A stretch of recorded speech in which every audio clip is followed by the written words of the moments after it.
I'm here with Luna today. Luna is our 9-year-old Siberian Husky, and she was kind enough to let me wake her up from her nap so I could use her as an illustration.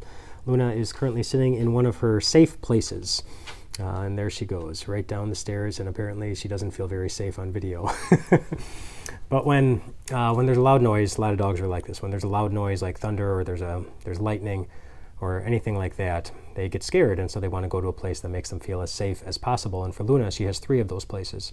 She either goes to a closet, or she goes to a bathroom, or she goes to her kennel. She doesn't go in her kennel very often, but it's a safe place for her. And I thought you'd probably rather see her kennel rather than see one of our closets or, or see the bathroom where she hangs out. But she has a safe place. And Psalm 16 reminds us that you do too.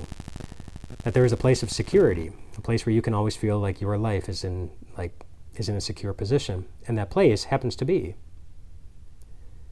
wherever you happen to be right now. And now some of you might push back on that because you're thinking, no, that's not true.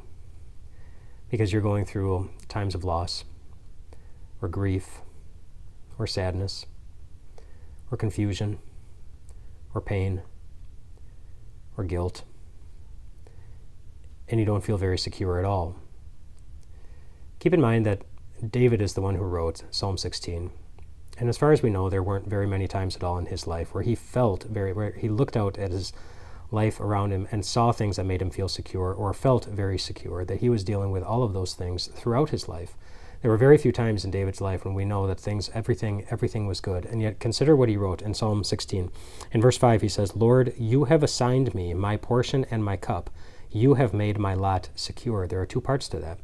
Lord, you have assigned me my portion and my cup. David was acknowledging that in some way the Lord was very active. He wasn't just in the same place where David was, but he was very active in getting David to the place where he was. He was aware of David.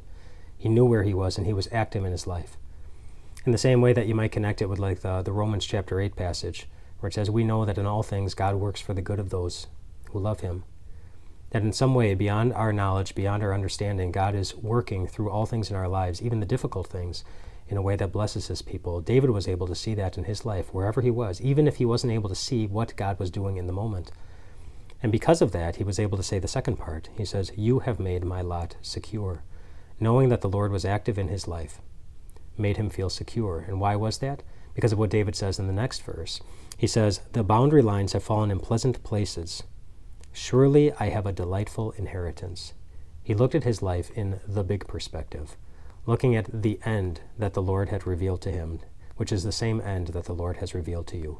The ending of knowing that you end up in a place where there's no more death, where there's no more crying, where there's no more tears, where there's no more pain. That's the big perspective. God doesn't pretend that your life is always comfortable. He doesn't pretend that everything that you see in your life always makes you feel good. And he doesn't want you to pretend that either. He knows the reality. He just wants you to know that when you are going through your pain, when you're going through your difficulty, when you're going through your grief, God is thinking of you with love. And in ways that maybe he only knows, he's leading you to the place where you will see his love completely.